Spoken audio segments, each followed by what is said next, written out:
companies in the world, by far, I would say.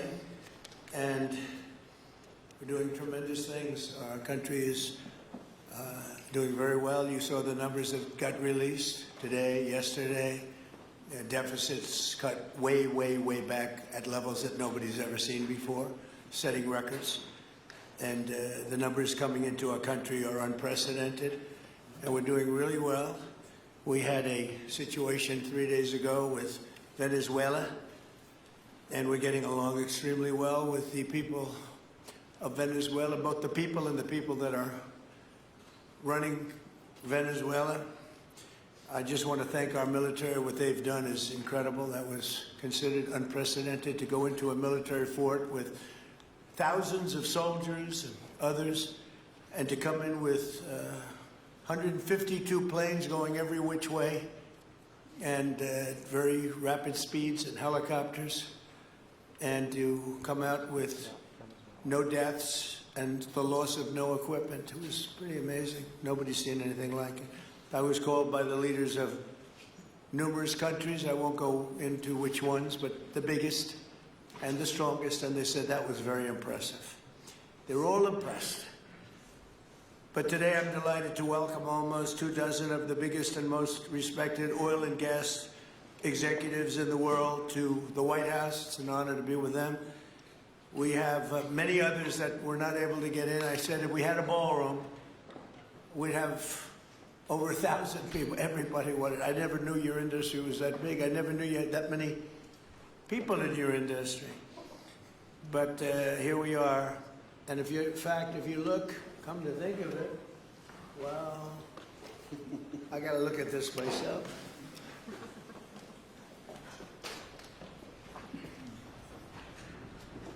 Wow. What a view. This is the door to the ballroom. What a job.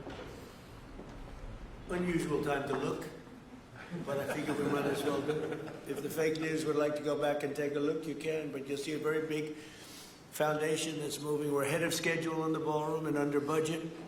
It's going to be, I don't think there'll be anything like it in the world, actually. I think it's going to be the best. We won from, this is, as you know, our biggest room, which would seat 100 for dinner, maybe, if you're lucky, if you're nice and tight. And the ballroom will seat many. And it'll also take care of the inauguration with bulletproof glass, drone-proof ceilings, and everything else, unfortunately, that today you need. So we're going to discuss how these great American companies can help rapidly rebuild Venezuela's dilapidated oil industry and bring millions of barrels of oil production to benefit the United States, the people of Venezuela, and the entire world. And yesterday, the number is 30 million barrels. I can't even, is that a correct number? 30 million barrels. Do you hear that, Peter? Of oil was given to us by Venezuela. That's a lot of oil. It's about $4 billion worth, and it's on its way to the United States right now. And we want to thank Venezuela for that. And we're working very well with them, obviously, or they wouldn't have been so generous. But they respect us again. They didn't respect us at all before. So that's money that goes to the United States. Some will go to Venezuela. And some will go to the oil companies, but not that, because that's already been extracted. So you're not getting any of that. But when you start extracting, you'll get. But it's tremendous reserves, among the biggest in the world. Some people say it is the biggest in the world. And we're going to be working with Venezuela. We're going to be making the decision as to which oil companies are going to go in, that we're going to allow to go in. Going to cut a deal with the companies. We'll probably do that today or very shortly thereafter with Chris and Doug. And we're dealing with the country, so we're empowered to make that deal. And you have total safety, total security.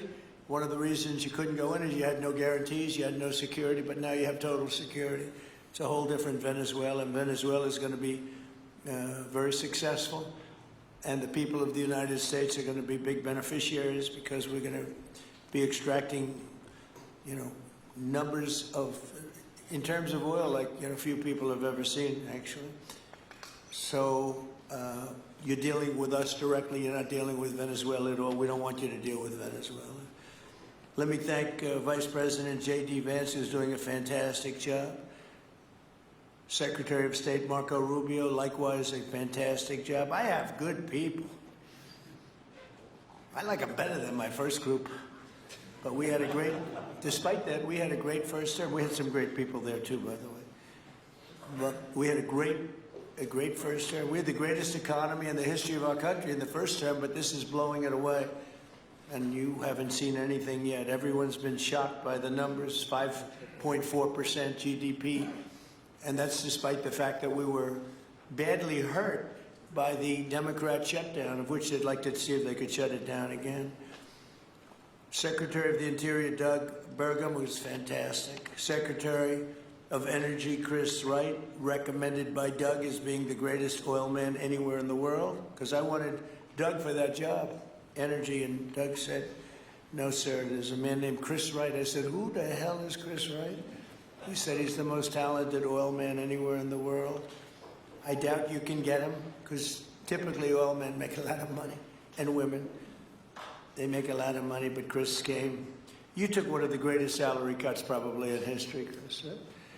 But he's a fantastic person, loves our country, and many other important members of this team.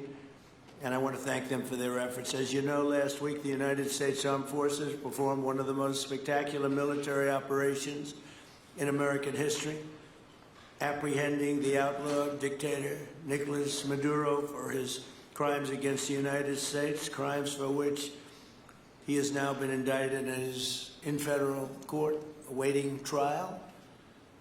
And he killed many people, millions of people, actually, and allowed jails, prisons, mental institutions, insane asylums, drug dealers, drug addicts to pour into our country totally unchecked because of Sleepy Joe Biden's policy of open borders, the stupidest thing I've ever seen. We're getting them all out. The departure of Maduro makes it possible an incredible future for both nations, Venezuela and the United States, in which we will more closely integrate the economies of two major energy powers in the Western Hemisphere. Energy coming out of Venezuela was very small. One of the things the United States gets out of this will be even lower energy prices. We have people now getting gasoline for $1.99, $1.96, $1.95, $1.92 yesterday, somebody. And it used to be $3.50, $4, $5 a gallon. Think of that, $1.99. Decades ago, the United States built Venezuela's oil industry at tremendous expense with American skill, technology, know-how, and dollars. But those assets were stolen from us, and we had presidents who did nothing about it. This president is much different than your other presidents. They did nothing about it. They stole it. Some of the people in this room were a little bit younger when that happened, but not that much younger. It wasn't that long ago. But they stole our assets like we were babies, and the United States did absolutely nothing about it. So now we're doing everything about it. Now we're doing 500% about it, but it's a long time after the act took place. So they stole from us, and it was taken by socialists and communists at the time, and Venezuela was going bad, really bad. And as much oil as they have, they're producing almost nothing, which is just a system. So we're really, if you look at it, we're taking back what was taken from us. They took our oil industry. We built that entire oil industry. Started a long time ago, but they took it, and they were very ungracious to this country. But now they're being very nice. American companies will have the opportunity to rebuild Venezuela's rotting energy infrastructure and eventually increase oil production to levels never, ever seen before. When you add Venezuela and the United States together, we have 55% of the oil in the world. The United States is #1. We have them drilling. Drill, baby, drill was my campaign. And Doug and Chris, I think we're setting records on drilling right now and taking oil without Venezuela. That's how we're getting the oil prices down. The plan is for them to spend, meaning our giant oil companies will be spending at least $100 billion of their money, not the government's money. They don't need government money. But they need government protection and need government security that when they spend all this money, it's going to be there so they get their money back and make a very nice return. The plan is for them to spend at least $100 billion to rebuild the capacity and the infrastructure necessary. Venezuela has also agreed that the United States will immediately begin refining and selling up to 50 million barrels of Venezuelan crude oil, which will continue indefinitely. We're all set to do it. We have the refining capacity. It was actually based very much on the Venezuelan oil, which is a heavy oil, very good oil, great oil. It's fantastic for certain things like asphalt roads, best there is in the world for asphalt roads and other things. All of the companies here today are going to be treasured partners in bringing the nation of Venezuela back to life, restoring its economy and generating great wealth for their companies and for their people, and also great wealth for the American people, and tremendous wealth for the companies that are going in. The companies that are going in, and if you don't want to go in, just let me know, because I got 25 people that aren't here today that are willing to take your place.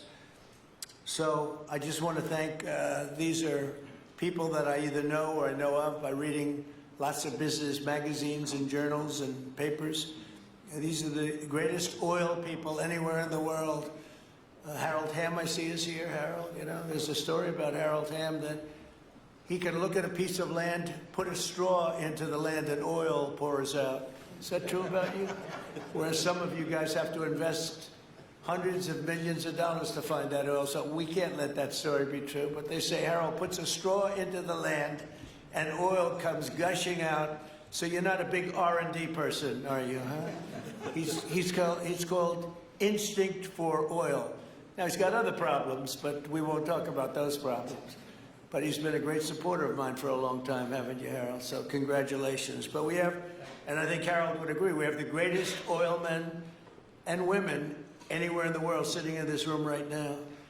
And we have a lot of people that will be back to see us sometime next week. We're going to have another meeting for another group. But we're going to do this very quickly. We can have this done almost immediately. So I'd like to thank you all for being here. I'd like to invite Vice President Vance to say a few words, followed by Secretaries Rubio, Burgum, and Wright.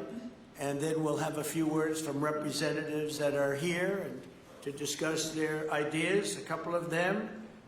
We have Chevron, which has been, where's Chevron? Where are you? Yeah, far right. Oh, I thought you'd have a better location. You were the only one that was there for all that. I used to call you and say, what the hell is going on with Venezuela? He stuck it out. I don't know if you made money or not, but you stuck it out. I got to give you a lot of credit for that. Mark Nelson, thank you very much. Exxon CEO Darren Woods. Darren, thank you very much. How's Exxon doing? Okay? All right, thank you very much. They'll do a lot better now, won't they? Huh? Exxon's been amazing. It's been an amazing company. And ConocoPhillips CEO Ryan Lance, thank you very much. So you guys could say something, and then we'll take some questions from the press. And if anybody else would like to speak, we'll have you speak. We have all the time in the world. This is a big subject. This is massive wealth, and more importantly than massive wealth, it leads to lower taxes and a lot of jobs for Americans and for Venezuelans, but for Americans in this case. And I just, again, appreciate you all being here. And I'd like to ask JD to say a few words, please. Thank you. Thank you, Mr. President. Thanks to everybody for being here. You know, as a Marine Corps veteran for my entire lifetime, presidents, and let's be honest, they were Democrats and Republicans, would send the American military to far-off places. They would get us involved in these endless quagmires. They would lose hundreds or thousands of American lives, and the American people would get nothing out of these misadventures. And now you have an American president who's empowered the American military to stop the flow of drugs into our country and to ensure that we, as opposed to our adversaries, control one of the great energy reserves that exist anywhere in the entire world. And he did it without losing a single American life in the process. It was an amazing operation. It's going to make our country richer. It's going to make our country more powerful. It's going to make our country safer. And it's going to lead to the decline, the further decline of drug overdose deaths in the United States of America.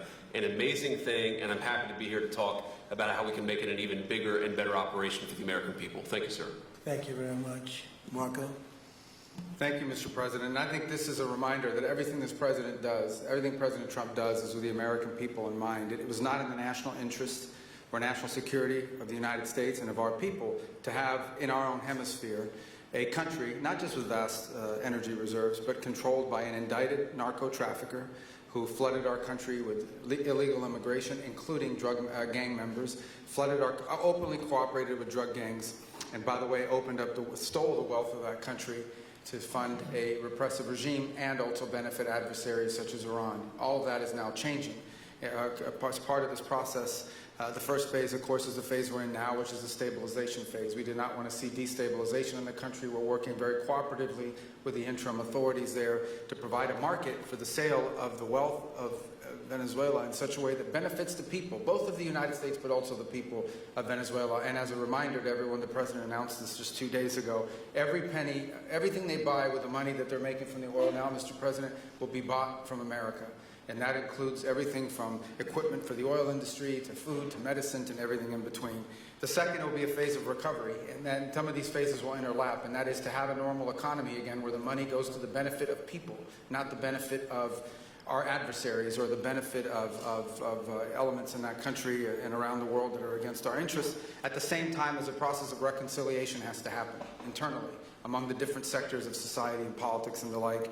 And finally, the third phase, which is the most important of the three, is when the country fully transitions into a normal country that we have strong economic and diplomatic and relations with, that is friendly towards the United States, that's not a foothold for our adversaries, that serves our interests, but also the interests of the people. It'll be a country that is wealthy, a country that is prosperous for the people, not for a handful of criminals, but also a country that is supportive of our interests in the region and throughout the world. And we thank you, Mr. President, and the team you've assembled that have brought us to this point. A lot of work remains, important work, but this is historic.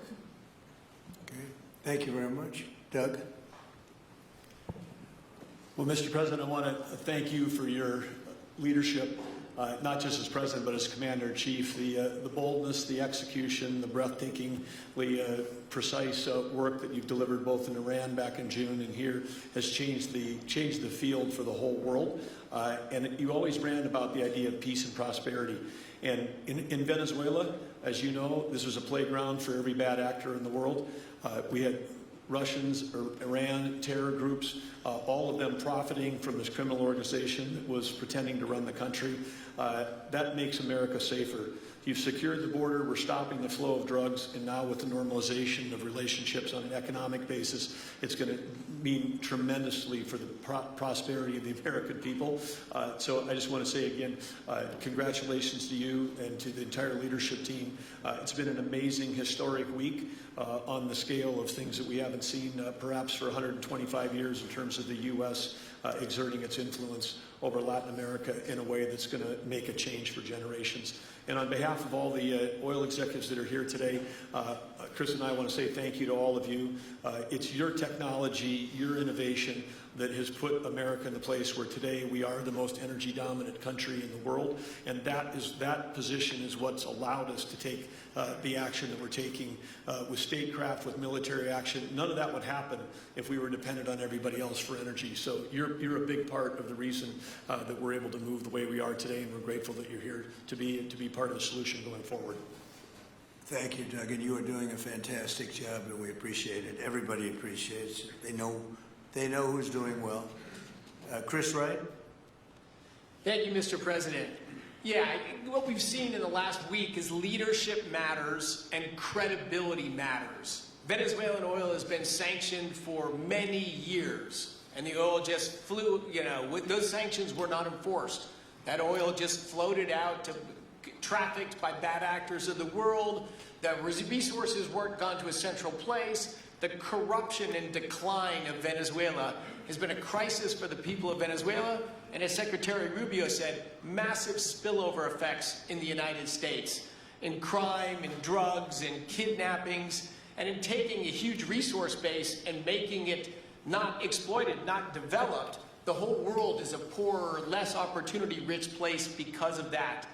When you have materials underground, they've been underground for 1 million years. That does not make them a resource. That does not make them valuable for your country, your people, or the world.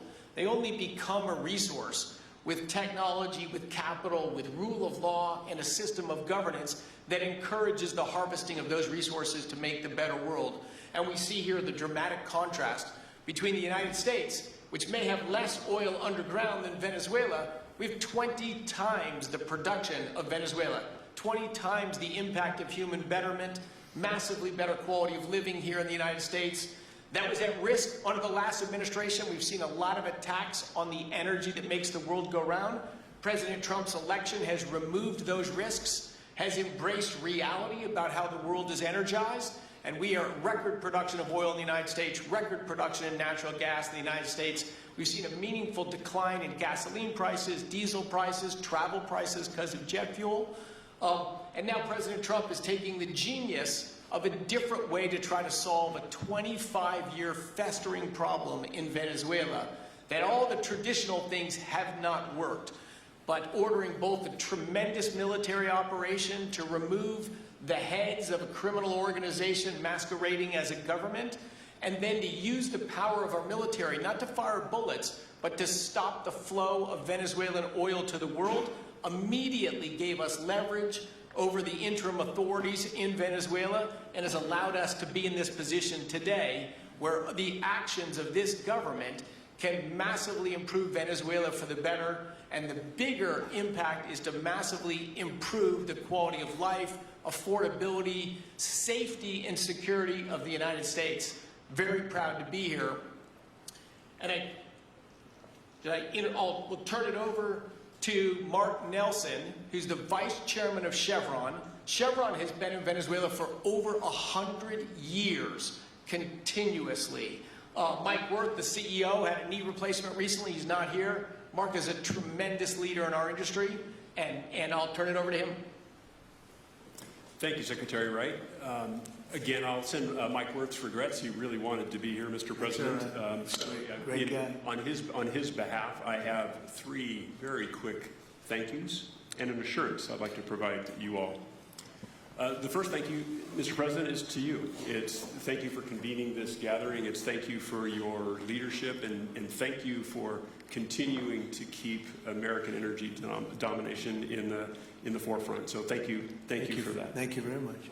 The second thank you actually is to the cabinet.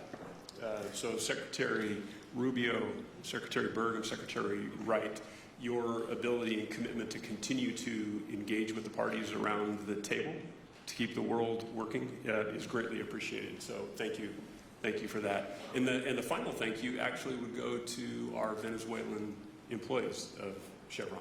They have been working tirelessly to operate safely, protect the environment in country, and their dedication and skill will help us in this next chapter. And finally, I'll close with the assurance.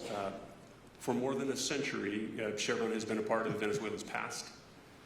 We are certainly committed to its present, and we very much look forward as a proud American company to help it build a better future. And so, Mr. President, thank you for your leadership. You really suffered there. You stuck it out. A lot of people left. A lot of big companies left. Many of the people sitting at this table left because of the safety risk and other risks. But you stuck it out. I give you credit for that. Sometimes it was hard. I remember 6 months ago I told you to stay, just stay. Things are going to happen. You'll be very happy. I didn't know they were going to happen this fast or this conclusively. One thing I think everyone has to know is that if we didn't do this, China or Russia would have done it. And if China or Russia were a next-door neighbor, because essentially this is not around the other parts of the world so far away where you fly in an airplane for 24 hours before you get there. This is sort of a next-door neighbor if you think about it. And I told China and I told Russia, we get along with you very well. We like you very much. We don't want you there. Not going to be there. And if we didn't do this, China would have been there and Russia would have been there. Maybe they both would have been there together, but they're not going to be there now. One thing I will tell them, and I will tell you, that we are open for business. China can buy all the oil they want from us there or in the United States.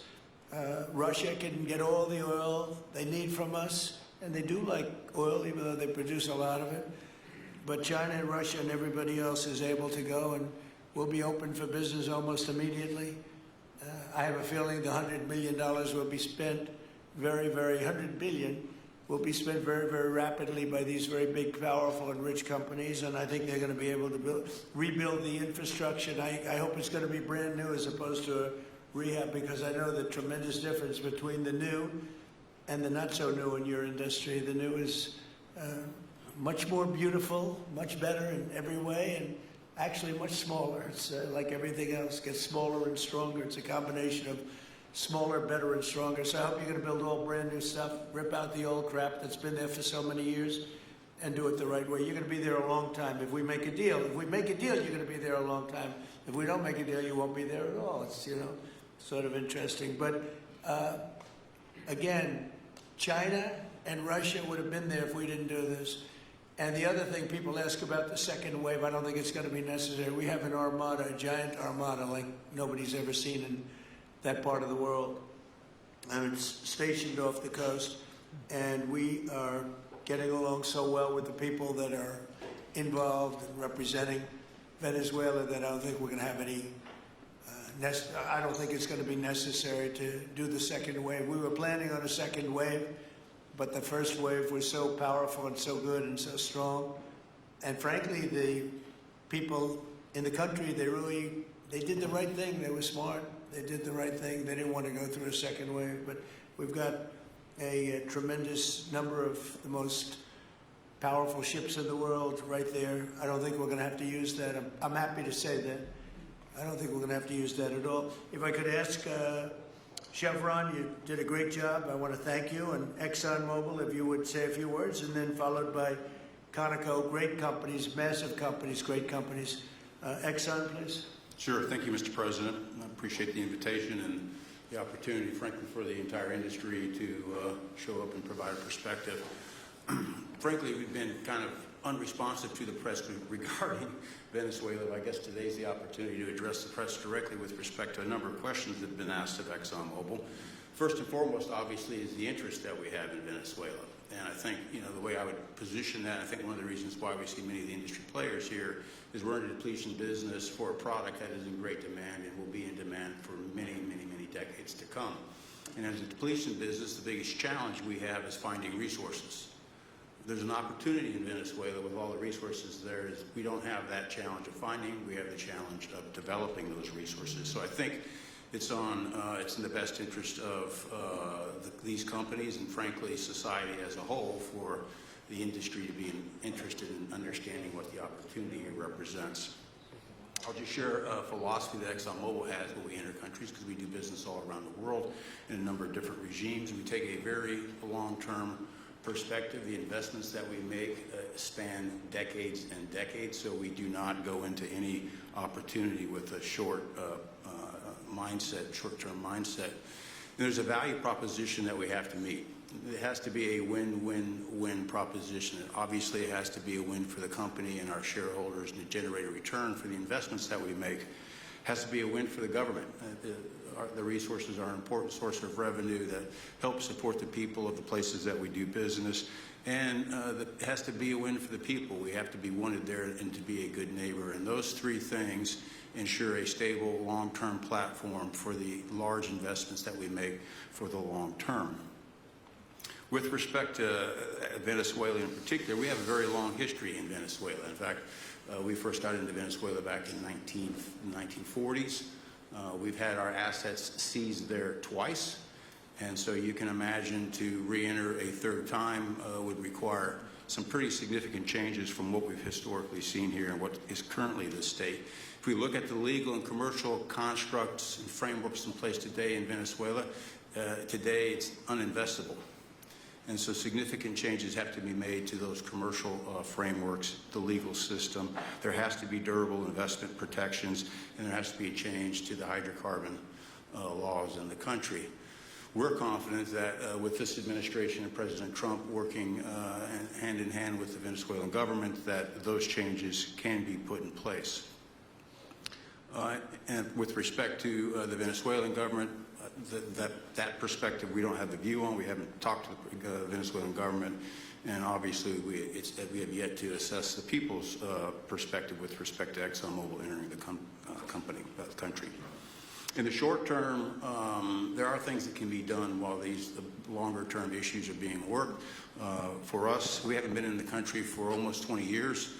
We think it's absolutely critical in the short term that we get a technical team in place to assess the current state of the industry and the assets, to understand what would be involved to help the people of Venezuela get production back on the market. With the invitation of the Venezuelan government and with appropriate security guarantees, we are ready to put a team on the ground there. We also have a integrated set of capabilities from production to refining to trading, and I think we can be of assistance to getting the Venezuelan crude to market and realizing a market price to help, again, with the financial situation in Venezuela. So those are my short-term perspective that I have. I'd say maybe close with a thank you, Mr. President, for the work that you've done to secure not only the national security, but the energy security of the region. And then thank you, Secretary Rubio, Secretary Wright, Secretary Burgum, for your leadership in this matter. Thank you. How long would it take you, Darren, as Exxon to, if we make a deal, how long would it take you to get in there and get started?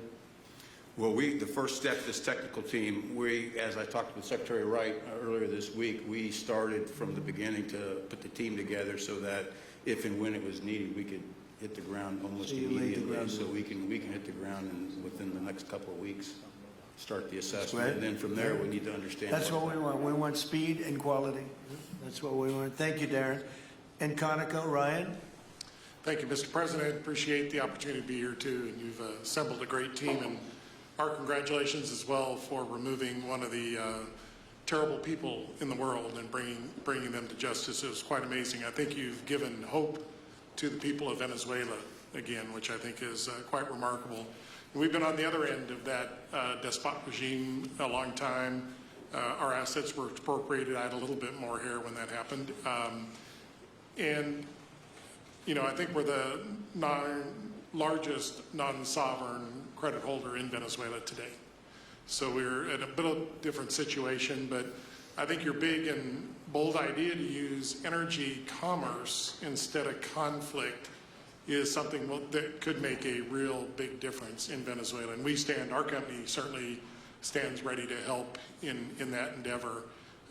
Encourage you to continue to think bigger and even bolder. And we've had some discussions with your energy team about that as well. As we think about the other people that need to be in this room and in this discussion are the banks, and including probably the Exim Bank, as we think about how the debt needs to be restructured and the financing to deliver the billions of dollars that are required to restore their energy infrastructure. And I think as we think that big and bold, we need to be also thinking about even restructuring the entire Venezuelan energy system, including PDVSA. And I think if we can do that and think bold, there's an opportunity to be quick, fast, and restore the quality of what's happened in Venezuela, or what's been lost in Venezuela over the course of the last 25 years. So thank you for this opportunity. Well, thank you very much, and you'll get a lot of your money back. We're going to start with an even plate, though. We're not going to look at what people lost in the past, because that was their fault. That was a different president. You're going to make a lot of money, but we're not going to go back. You left a lot of money behind, I guess, huh? What number? 12 billion. How much? 12 billion? Well, good write-off. It's already been written off. It's been all right, thank you. You'll make it back one way or the other. You're all going to do very well. I think really very well. Marco just gave me a note. Go back to Chevron. They want to discuss something. Go ahead. I'm going back to Chevron, Marco. Thank you, Marco. Go ahead. Was there a question, Mr. President? Yes, go ahead, Marco. What are you saying here? Mark, Oh, Mark, big if you interest. can update us on operations in the ground and with the appropriate approvals, what you might be able to achieve in the next 12 to 18 months, give us a little view from the ground. You bet, you bet. So today Chevron has 3,000 employees in 4 different joint ventures in Venezuela today. And over the past 5 to 7 years, they've taken production from about 40,000 barrels a day to 240,000 barrels a day, essentially getting those facilities and that equipment up to standards that would be something that people in the room would be more accustomed to. Given the work we've done with Secretary Wright and Secretary Burgum and even Secretary Bessent, I think we have a path forward here very shortly to be able to increase our liftings from those joint ventures 100%, essentially effective immediately. We are also able to increase our production within our own disciplined investment schemes by about 50% just in the next 18 to 24 months, and that's just leveraging what's on the ground. So to Secretary Rubio's comments about phase 1, this is taking the momentum of improvements we've already made there locally and building on those and creating more momentum for the people of Venezuela. Do you think you have an advantage being there? You've been there by the skin of your teeth. It's been tough for you to be there. But do you think you have an advantage over the other people in this room by the fact that you are there?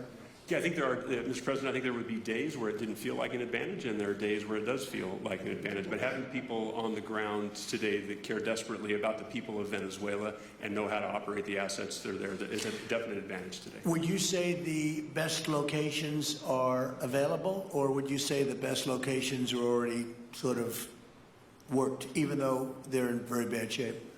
The best locations for finding oil, the best locations for oil. There are more opportunities than not, Mr. President. With 300 billion barrels of reserves and resources in country, there are lots of opportunities for many companies. Will you be building new, or will you be using the old infrastructure that you have? Yeah, today it's a little bit of a mix, but today it's mostly us taking the equipment of today, getting it to the standards that we are accustomed to your comments about making it how it should be today. Most of the investments that we've been making are about getting it up to our standards. Well, I think you're going to make an investment, but you're going to get your money back very quickly, and that's part of our thing. We're going to have you get your money back fast, and then you'll give a lot to Venezuela and to the United States after that. Okay, so you'll be in good shape. Could I ask Harold Hamm to say a few words? He's been a friend of mine for a long time. Very amazing man, actually, amazing energy person. Well, thank you, Mr. President. It's good to be here with so many dignified people. And this effort particularly, and thank you for your effort for what you've done here, taking this despot out of that area. And the world dealt with him way too long. Certainly our industry knows that this is a real jewel that can be developed for the people of Venezuela, and also benefit the world. And like Secretary Wright said, it has not been done. That's not been done in the past, and they had a good chance at it. Brought someone in that totally took it down, as everybody knows here, and that was Chavez, and we know what happened to him finally. But that ruined the industry in Venezuela, and all of us know how that ended very well, very wrongly. So anyway, we're glad to see what's happened here, and look forward for the opportunity for a lot of people in this room, but also for America and the country itself. Are you going to be involved in going in? Because, he's in North Dakota and he's in Oklahoma and some incredible places. It's a little bit different, but there's no doubt about you won't have to worry about the straw too much here. You can just go at it. Are you going to be one of the participants? Well, certainly, I'm an oil finder, like you said. Barry Switzer, told that story. The coach. And he's kind of exaggerating a little bit. It doesn't come out quite that easily usually. But anyway, great story. I love it. But I love Barry. Barry's the one that told me this. Yeah, he's a champion, in a lot of ways. So love that story. Certainly, it excites me as an explorationist, you know, everybody has that in their blood, and you know, it is a very exciting country and a lot of reserves. And so it's got its challenges, and the industry knows how to handle that. And like Darren said, you know, you go into your eyes open and do the best you can with the team you got. So Well, you're going to thank have you. something that they never had really here is tremendous security. You're going to be very secure, very safe, physically safe in addition to financially safe. So it's good to see you, Harold. Thank you very much. Does anybody have anything to say before we get to the press? What does Cuba have to do to avoid the same fate as Venezuela? What does Cuba have to do? Well, Cuba's in bad shape. Cuba relied on Venezuela for oil and for money. And nobody really knows what's going to happen with Cuba. They're doing very poorly. They're really third world all the way. And we have a lot of great Cuban Americans. And I would say Marco fits very solidly into that category. And I might ask you to say a few words about, we were discussing it before, Cuba is a very different, they don't have energy, they don't have oil, but they would live off of the oil from Venezuela. And what they do have is very strong people and very powerful people militarily, and they would protect the people running Venezuela, and they would take in a lot of money from Venezuela. Now they don't have that. They won't be taking in any money. So, Marco, what do you think? Well, I mean, the fundamental problem in Cuba is that it's run by incompetent people that don't know what an economy looks like, much less a functioning one. They've made a choice, and that is they would rather have political control over their people than they would have an economy that functions. And they've gotten away with it for 60-something years because they've had donors, the Soviet Union, and now most recently Venezuela. But that's now gone. So the people in control in Cuba have a choice to make. They can either have a real country with a real economy where their people can prosper, or they can continue with their failing dictatorship that's going to lead to systemic and societal collapse. That's a very stark and dramatic choice, and it's one we hope to make the right one. We don't have an interest in a destabilized Cuba, but that would be their fault because they refuse to allow the people of Cuba to have either economic or political freedom for that matter. And you have a lot of people in this country that want to go back to Cuba and help Cuba. A lot of people have left, you know, they came in penniless, they didn't have anything, and they've become very rich people in our country, and they want to very much go back and help Cuba. So that's something that Cuba has that a lot of other places don't have. Peter? President Trump, thank you. I do want to ask you about Minnesota, but first, just more on topic. President Zelensky said that he was watching with the rest of the world as you made this order to go and capture Nicolas Maduro. And he said, if that's how it works with dictators, then the United States knows what to do next. Sounds like he wants you to go and capture Vladimir Putin. Would you ever order a mission to go and capture Vladimir Putin? Well, I don't think it's going to be necessary. I think we're going to have I've always had a great relationship with him. I'm very disappointed. I settled 8 wars. I thought this would be in the middle of the pack or maybe one of the easier ones. And I don't know if you know, Peter, the last month they lost 31,000 people, many of them Russian soldiers, and the Russian economy is doing poorly. I think we're going to end up getting it settled. I wish we could have done it quicker because a lot of people are dying, and mostly soldiers. You know, they get hit in Kiev and they get hit a little bit here and there, and people are dying there too. But largely, it's the soldier population. When you have 30,000, 31,000 soldiers dying in a period of a month, 27,000 the month before, 26,000 the month before that, that's bad stuff. So, as you know, President Biden gave $350 billion to Ukraine to fight, and we would never get that back, although I did make a rare earth deal to get it back, so we will be getting it back, but shouldn't have done that. It was a bad thing to do. I will say that right now, because I was able to get NATO to up GDP from 2% to 5%, NATO's got a lot of money, and they're paying for everything. We're not losing any money. We're making a lot of money, I guess, if you think of it, because we're selling them military equipment. They're probably giving it to Ukraine. But we're selling them to NATO military equipment. We're getting full price and all of that. But that's not a big deal to me. What is a big deal is stopping a war where 30,000 people are being killed every single month. And on Minnesota, the vice president yesterday suggested that Renee Good, who was killed by this ICE officer, was part of a broad left-wing network. What has your team told you about this broad left-wing network? Who is in charge of it? Who's part of it? What's it called? Well, I haven't seen the Vice President's statement, but he's generally very accurate. I hate to say it. Look, I watched that yesterday, and there are a lot of different forms to it. But there was a woman screaming, shame, shame, shame, shame. She was a agitator, probably a paid agitator, but in my opinion, she was an agitator, a very high-level agitator, so professional. She wouldn't stop screaming. I said, this isn't a normal situation. This is a professional troublemaker. Because you heard it and I had it. Now, I will say this, the news sort of turned her down, turned her off, because you're trying to watch. She was so loud and so crazy and just not normal. When somebody sees something like that, they don't go screaming and screaming and the same words. So, I guess you could say professional, but I didn't think she did a very good job. You have agitators, and we will always be protecting ICE, and we're always going to be protecting our Border Patrol and our law enforcement. Yeah. Thank you, Mr. President.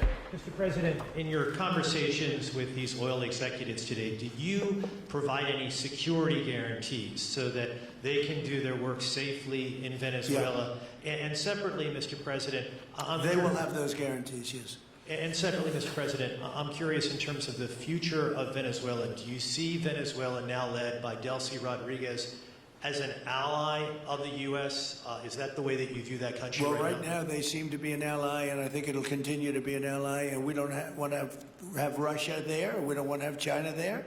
And by the way, we don't want Russia or China going to Greenland, which if we don't take Greenland, you're going to have Russia or China as your next-door neighbor. That's not going to happen.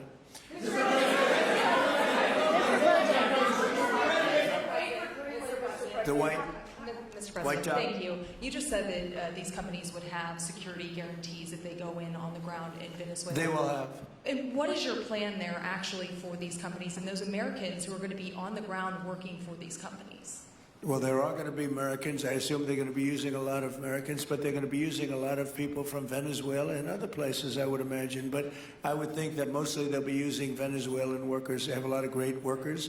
They have a very high unemployment rate, and they have workers that are very familiar with taking oil out of the ground. Yeah. How long do you think the Ayatollah will be in power after what we've seen play out on the ground there? When is the U.S. going to get involved now that reports of protesters being killed on the ground? So Iran's in big trouble. It looks to me that the people are taking over certain cities that nobody thought were really possible just a few weeks ago.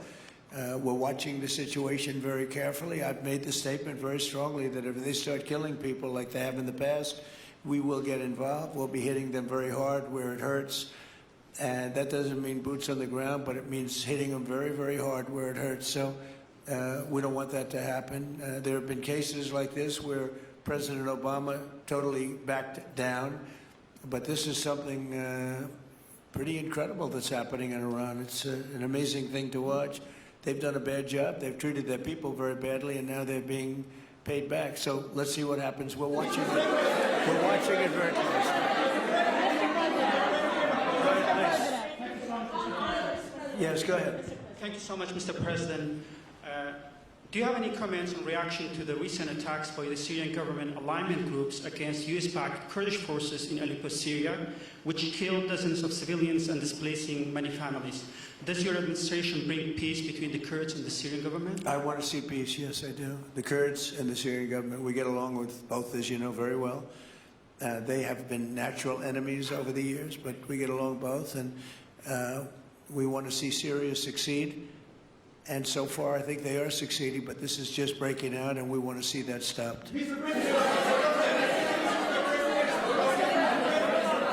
please.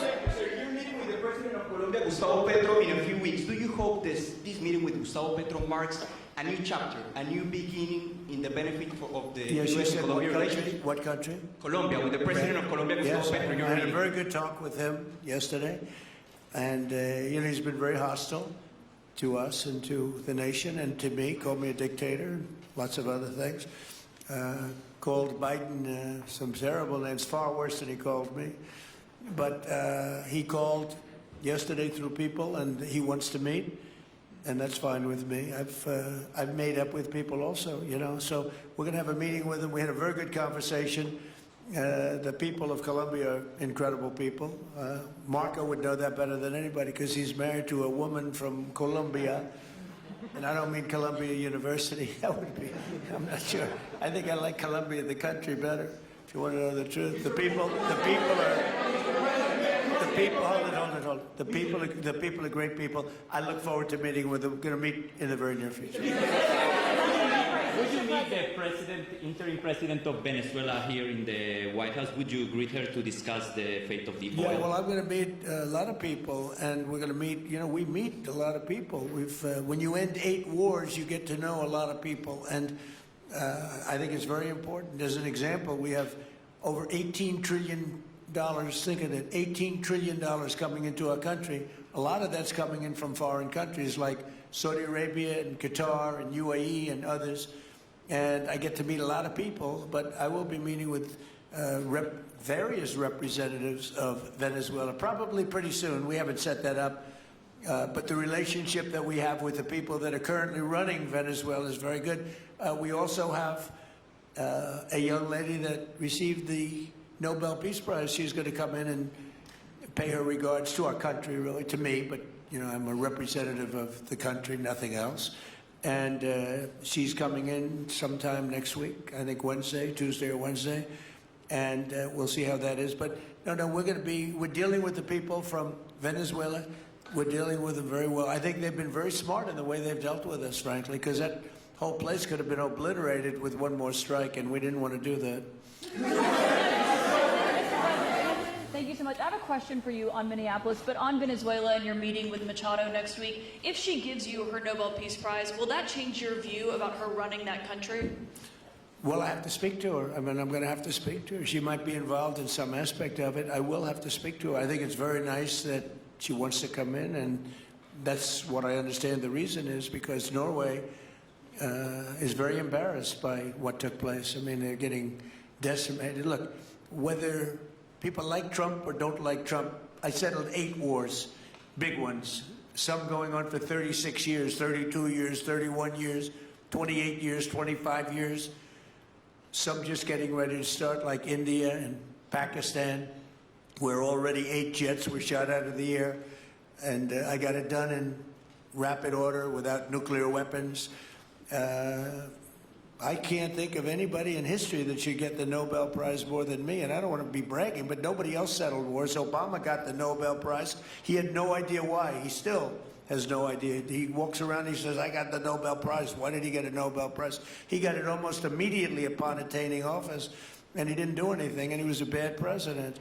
So, I mean, you should get the Nobel Prize for every war you stopped. These were major wars. These were wars that nobody thought could be stopped. President Putin called me and he said about 2 of the wars that he's been trying to stop them for 10 years. He wasn't able to do it. He couldn't believe it.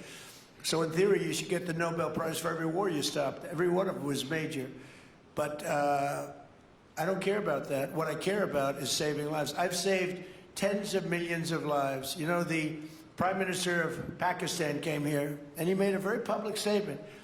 He said that President Trump saved minimum 10 million lives having to do with Pakistan and India, and that was going to be raging. So, but I'm honored that she's coming here. I look forward to meeting her, yes. Go ahead. On Minneapolis, Mr. President, I have a follow-up for you. The state officials there have said that the FBI is not sharing evidence with them. Typically, they would conduct a joint investigation, as you know. Do you believe that the FBI should be sharing evidence with state officials in Minnesota? Well, normally I would, but they're crooked officials. I mean, Minneapolis and Minnesota, what a beautiful place, but it's being destroyed.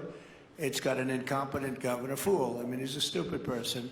And it looks like the number could be $19 billion stolen from a lot of people, but largely people from Somalia. They buy their vote. They vote in a group. They buy their vote.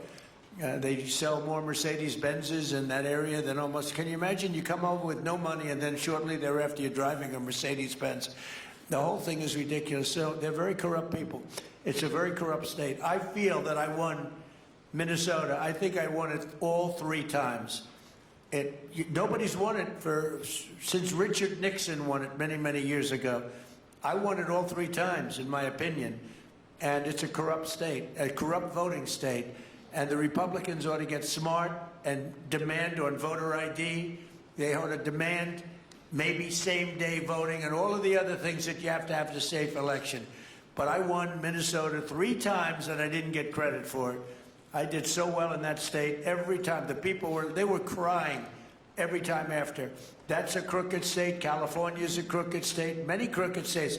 We have a very, very dishonest voting system. The last time I won, 24, the one that just took place, I won because it was too big to rig. You couldn't rig it. It was too big. But I won the state of Minnesota. It's a corrupt voting system with an incompetent governor, a very incompetent governor. And by the way, he's a very corrupt governor, too. Go ahead. I have a question on Iran, but first, very quickly on Venezuela. How do you provide total security guarantees to these companies without putting U.S. boots on the ground? Well, we're going to work with the Venezuelan leaders and people, and we're going to have a very safe group, and they're going to also bring over some security with them. You know, these are not babies. These are people that drill oil in some pretty rough places.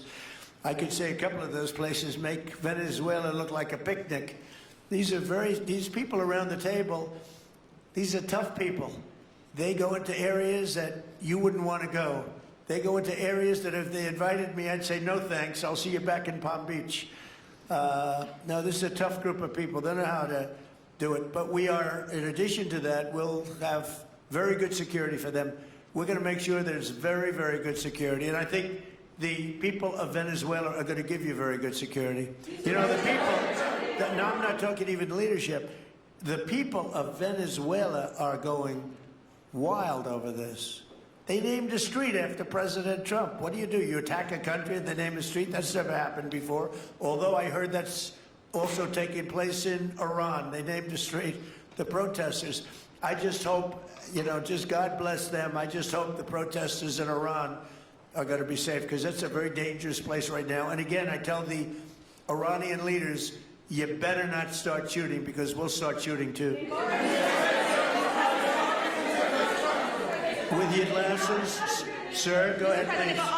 Hold it. Next to you. Yes, glasses. The gentleman with the glasses. All right, thank you, Mr. President. With those very big glasses, actually. Yeah, Ferrari, actually. Mr. President, I have 2 questions. What do you want the European Union to do in Ukraine? The European leaders are pretty divided on Ukraine. And then, if you can reiterate this straight message that you have to the Iranian leader, to Khomeini, the message that you have. You're talking about Iran? Oh, Iran, yeah. What do first you want one is Iran to do? I'm sorry? Where are you from? Italy. Oh, nice place. Yeah. Okay. The first question So is what are on you Europe. asking about Iran for? Well, if you can answer about Europe and what you think the Europeans should do on Ukraine, and then a message. Well, look, Europe has been doing so much for Ukraine, but it hasn't been enough. And obviously that I would say that President Putin is not afraid of Europe. He's afraid of the United States of America, as led by me. There's no fear of Europe. You know, Europe's fallen behind. And Europe, and J.D. said it very strongly, I don't know, he took a lot of heat, but I didn't give him any heat. Europe is a different place. Europe is changing. Europe has got to get its act together. I love Europe. I guess I came from Europe, essentially. My roots are in Europe, but Europe is a different place. They have to get their act together. Now they've said they have a great NATO leader, and they've gone up to 5% from 2% GDP. That's a big step. But they have to be very careful with their immigration policy, and they have to be very, because, you know, I will just say, to be nice, that there are certain places in Europe that are very important that are no longer recognizable. I'm being very nice. I'm being very diplomatic when I say that. They are not recognizable. And they have to be careful on energy, because they're putting windmills all over the place and losing a fortune. They're destroying their country. They're destroying the beautiful landscapes, the beautiful everything. They're doing, and by the way, in case you people don't know, I'm not much of a windmill person. I can proudly say, Doug, that we have not approved one windmill since I've been in office, and we're going to keep it that way. My goal is to not let any windmill be built. They're losers. They lose money. They destroy your landscape. They kill your birds. They're all made in China. And all you have to do is, you know, just about all of the windmills are made in China, the structures. All you have to do is say to China, how many windmill areas do you have in China? So far, they're not able to find any. They use coal and they use oil and gas and some nuclear, not much, but they don't have windmills. They make them and sell them to suckers like Europe and suckers like the United States before. They are the worst form of energy, the most expensive form of energy, and in 8 years they're rotted out anyway. Go take a look at Palm Springs, California, and take a look at what that looks like. It looks like a junkyard of steel. So we don't approve, and I've told my people, we will not approve windmills. Maybe we get forced to do something because some stupid person in the Biden administration agreed to do something years ago. We will not approve any windmills in this country. Two questions. On Venezuela, is it ultimately more important to you to establish stability there or democracy there? Well, you're talking about maybe the same thing. I mean, you're talking about stability or democracy. I don't know. To me, it's almost the same thing. We want stability, but we do want democracy. Ultimately, it'll be democracy. Peter? I do have a policy question, President Trump, but I'm having a hard time seeing here. I see the American flag lapel pin. What is the other lapel pin on your Somebody jacket? gave me this. You know what that is? That's called a happy Trump. And consider the fact that I'm never happy. I'm never satisfied. I will never be satisfied until we make America great again, but we're getting pretty close, I'll tell you what. This is called a happy Trump. Somebody gave it to me. I put it on. Thank you. And policy question. How much money are you thinking of giving people in Greenland to get them on board with a possible U.S. I'm not talking about money for Greenland yet. I might talk about that. But right now, we are going to do something on Greenland, whether they like it or not, because if we don't do it, Russia or China will take over Greenland, and we're not going to have Russia or China as a neighbor. Okay?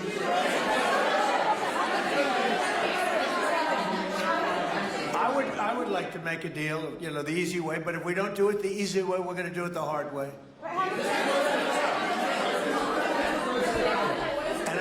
And by the way, I'm a fan of Denmark too. I have to tell you, and you know they've been very nice to me. I'm a big fan, but you know the fact that they had a boat land there 500 years ago doesn't mean that they own the land.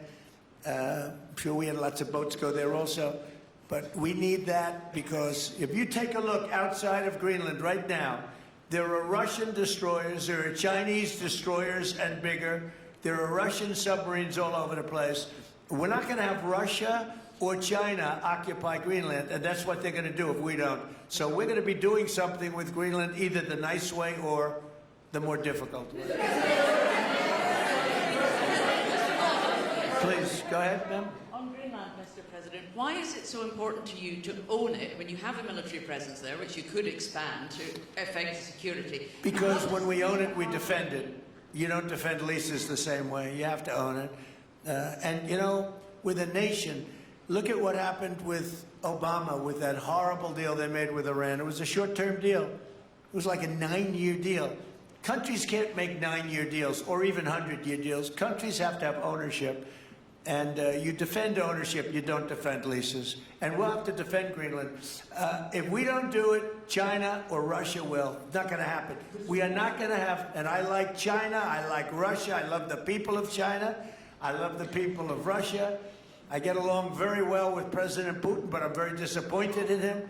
I get along very well with President Xi. I'm going to go over to China in April, but I don't want them as a neighbor in Greenland. Not going to happen. And by the way, and NATO's got to understand that. I'm all for NATO. I saved NATO. If it weren't for me, you wouldn't have a NATO right now. But we're not going to allow Russia or China to occupy Greenland, and that's what's going to happen if we don't. Go ahead. On the economic report that came out today, Mr. President, one, can you respond to that? And two, It was an amazing report. The most amazing thing is government jobs are way down, and yet the unemployment or the employment numbers are very good. We've gotten rid of tremendous numbers of federal jobs, government jobs. Nobody's ever seen anything like it. And yet the employment numbers are very good. They're really getting better. But now we have all those people to work in the private sector for a lot more money. I think that's one of the very big things. The other thing is at 5.4%. And remember, this is after we had a shutdown. And that shutdown had an impact because the concept of the shutdown even though it's before, people knew we were going to be shutting down. A lot of bad things happened. And by the way, on January 30th, you may have another shutdown. We'll see what happens. But I think the numbers, Caitlin, were really amazing. Look, to think about 5.4%, nobody thought that. They thought it was going to be 2%. And you know what it is? It's tariffs. And it's also November 5th. We had a great election, a great election. Our country was dead 1.5 years ago, and now we have the hottest country anywhere in the world. And I hope you guys were impressed. 5.4%, and we haven't even really transitioned yet. There's no reason it can't be much, much higher than that. Yeah. First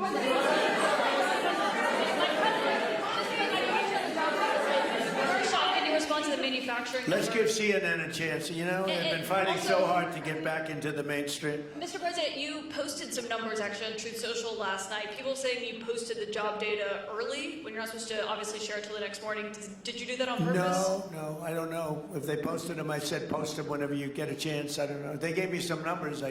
When people give me things, I post them. But the numbers are amazing. Yeah. How does the administration plan to distribute the money from the Venezuela oil sales? Is it, obviously you say it's going to go into these controlled accounts. Yeah. Would it go back to Venezuela in a direct payment? Is it going through these goods? How do you plan to do that? Well, we want to make sure that Venezuela can survive. You know, Venezuela needs money, and we're going to make sure that they get money. And we're going to get money, and the oil companies are going to make something for the work they do, and they're going to get back their money. We're devising a formula, but it won't be so much of a formula. It's going to be what they need. We're going to take care of what they need. There'll be plenty left over. We're going to have a lot of money left over. And the money left over is going to the United States of America, and the oil companies are going to be very happy. Yeah. Thank you, Mr. My second question is, would the administration offer a backstop to these oil companies for like financial guarantees, some sort of backstop, if the country did destabilize again? That's a very interesting question. Using the word backstop, I haven't heard that word in a long time. That was at the Wharton School of Finance I last heard. That's a good term. We ought to use it more often. I hope I don't have to give a backstop. Look, these are very smart people, the smartest people, though, not only in oil and business. These are the biggest companies in the world, sitting around this table. They know the risks. I mean, there are risks. We're going to help them out. We're going to make it real easy. They're going to be there for a long time. We're going to be there together for a long, long time. And they're going to be taking the oil, and they're going to be bringing oil prices down. They're going to make a lot of money. They're going to get their money back. They're going to be safe. The people of Venezuela are going to be big beneficiaries, and the United States of America is going to be a big beneficiary for what we've done. And you know, one other thing I might say, it's also very big for national security because, again, just like Greenland, we can't have China or Russia occupy Greenland. We can't have China or Russia occupy Venezuela. And if we didn't do what we did, China or Russia would have been in Venezuela. I think I can, where's Mr. Chevron? So let me ask you, they would have been there if we didn't do this. Do you agree with that? They certainly have a lot of economic interests in country. There's absolutely no argument about that. They were trying to be there. I mean, you know, we had a Russia, I guess sort of I call it a semi-Russian ship yesterday that we took over, and Russia decided not to defend that ship against us. It's a big movement. The ship was loaded up with oil, and we took the oil, and it came out of that port. But Russia would be there or China would be there, and we want them to be there for a different reason. We want them, do you people agree? In particular, China, they need a lot of oil. Russia doesn't need so much, but Russia was there anyway. But I assume you agree that China would like to be doing a lot of business there by buying oil, and I want to just tell President Xi and President Putin, but more so in this case President Xi, because they do need a lot of oil, and we are open for business in the United States, and we are open for business in Venezuela, right?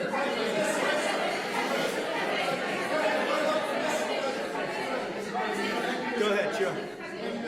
You know, I could take questions from these people all day long. You know, they're sitting here, and generally they're very rich, very powerful, but nobody gives a damn about them. It's a sad thing. You have all that money, all that power, and look at all these crazy questions. We could do this all day long and they wouldn't be satisfied. Today's meeting We'll take a few more, though.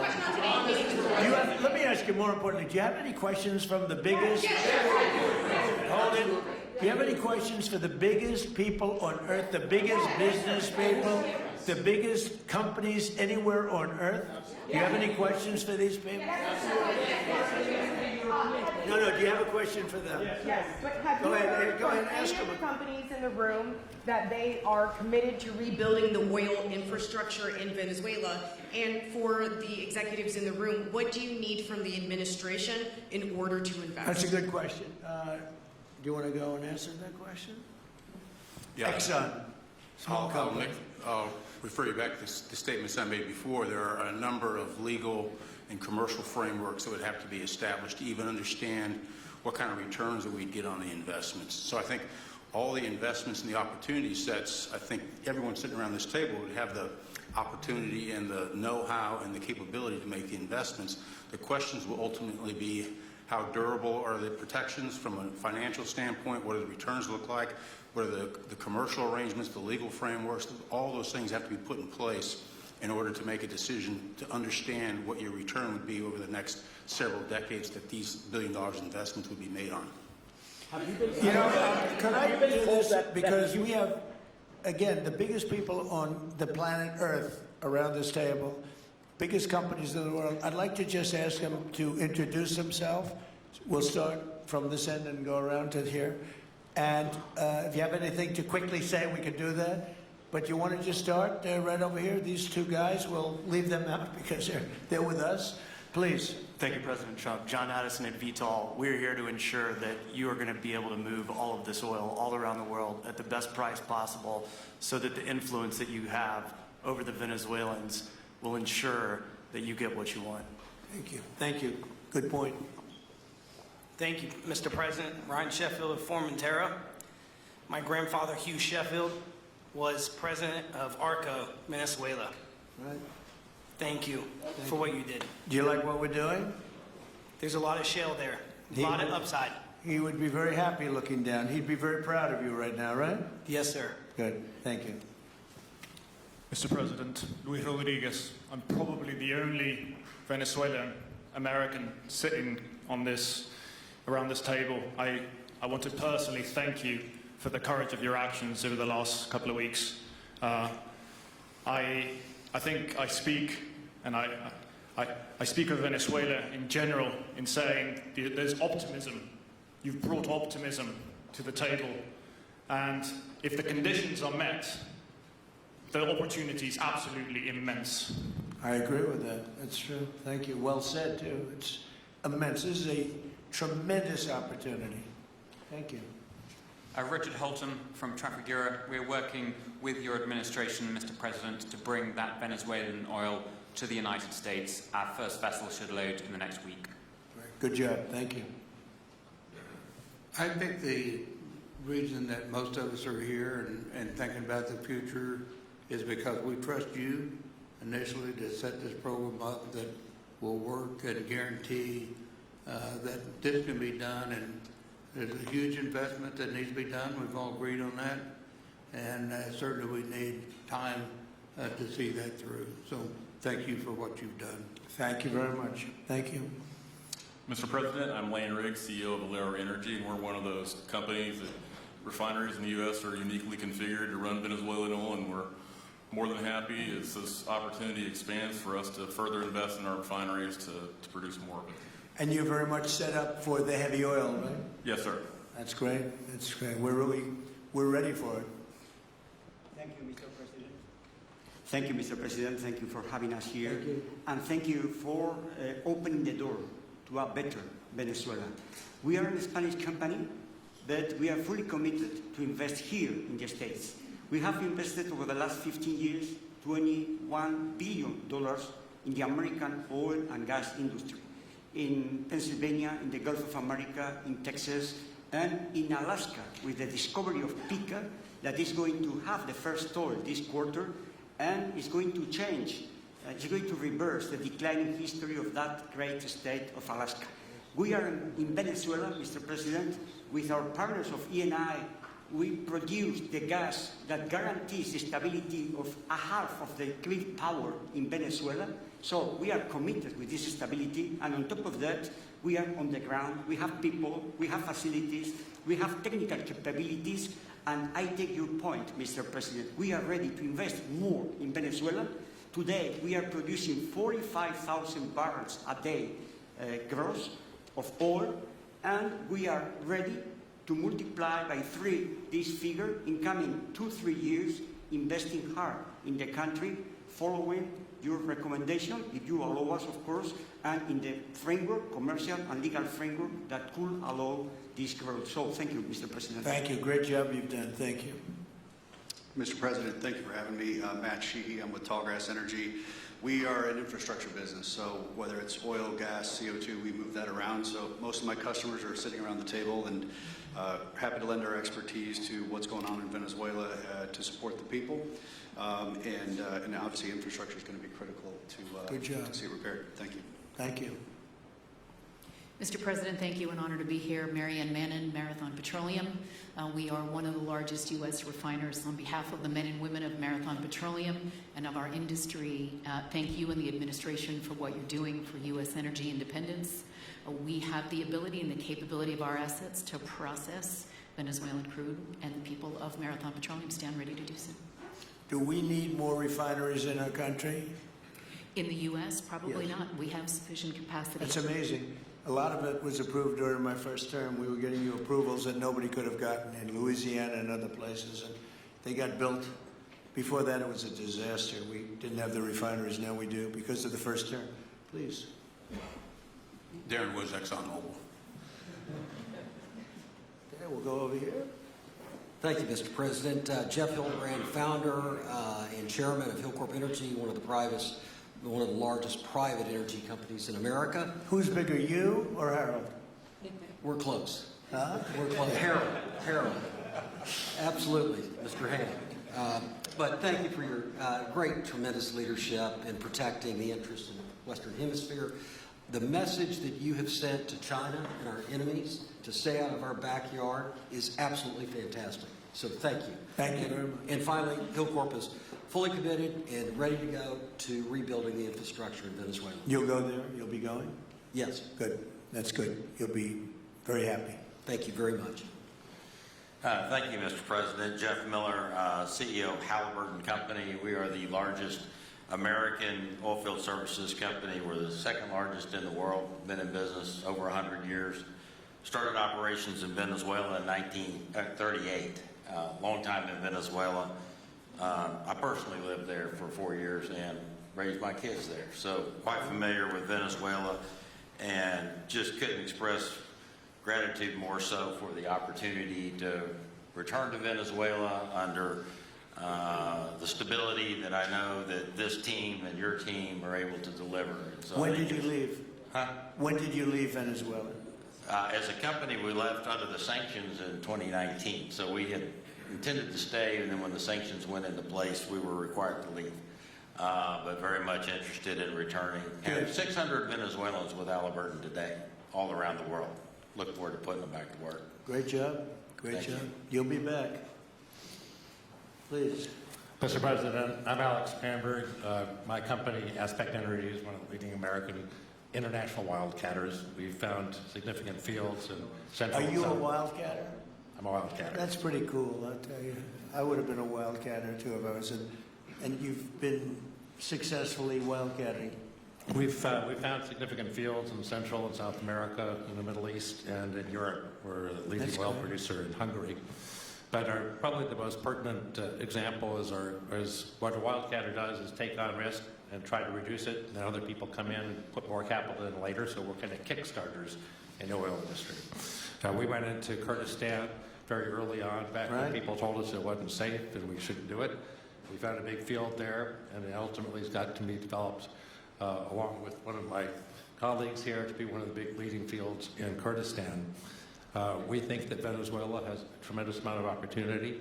If you look at the reinvestment required, the investment required, people are talking about hundreds of billions of dollars. But if you put that in perspective, that's 1 million barrels a day for 15 years is $220 billion net cash flow. So what we really need to do is to be able to kickstart production and then reinvest and have the confidence to reinvest. And what you're doing by putting the United States in control of the cash flow coming out of the country gives companies like ours the confidence to say we can kickstart this production and then reinvest and reinvest. In Hungary, we've invested $1 billion in changing the trajectory of Hungarian oil production.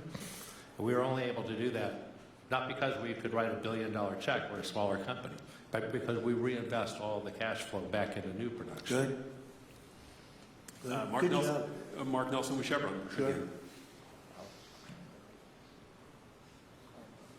Thank you, Mr. President. I'm Claudio Scalzi, and ICO, Italy. We started working in Venezuela in 1980. We have a lot of oil, but now just the gas is flowing because it's not under sanction. And as my colleague from Repsol said, we cover more than about 50% of the electricity in the country. So that is essential to avoid any kind of problem, social problem. We own about 4 billion barrels of reserves, so a huge amount in the Orinoco Belt and in central Venezuela. We have now in the country 500 people, most Venezuelan, and we are ready to invest. Clearly, we are ready to invest. We thank you for the big efforts and the efficiency of your action, and we are here.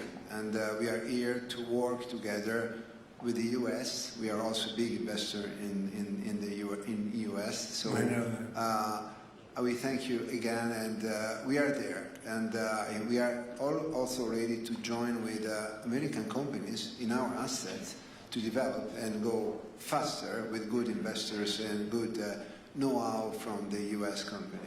Yeah. Thank you. You've done a great job. Thank you very much.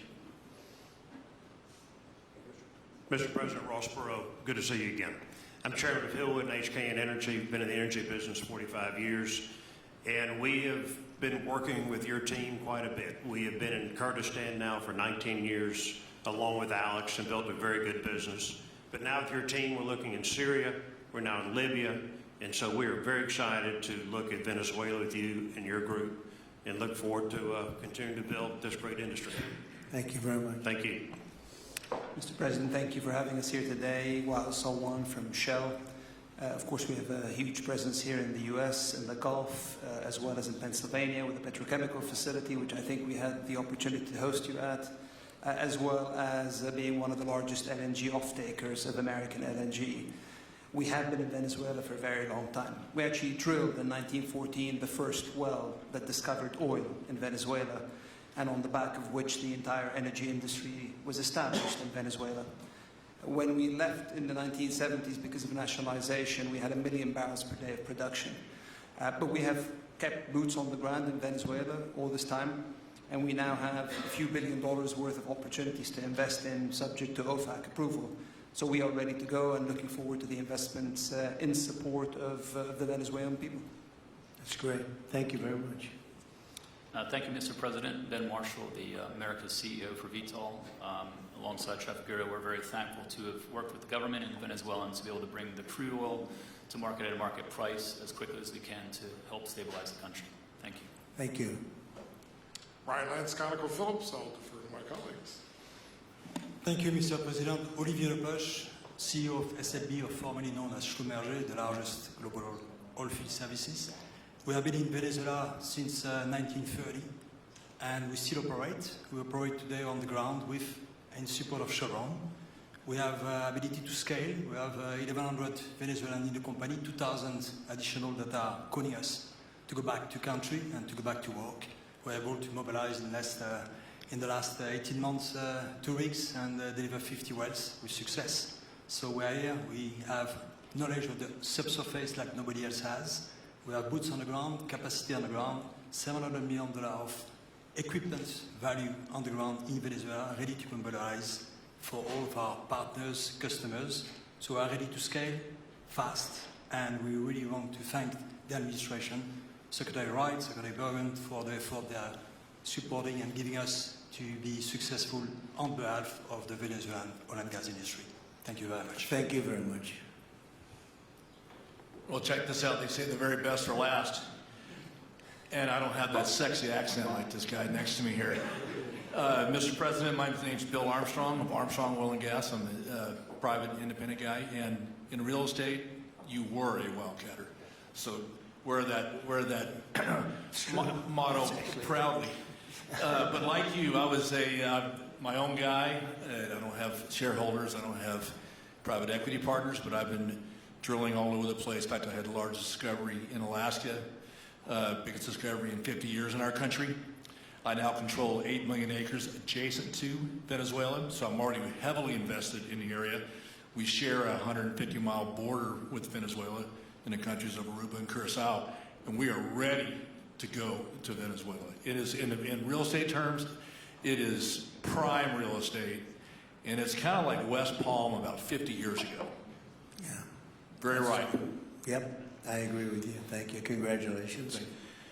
So I think what we're going to do is speak without the press to these gentlemen, see what kind of a deal we can make. We're going to get them involved. I'm going to ask Doug and Chris and some of the people that we have from the business standpoint representing our country to start talking about the confines of a deal. I have an idea what I want, what I think we should have. We have to get them to invest, and then we have to get their money back as quickly as we can, and then we can divvy it all up between Venezuela, the United States, and them.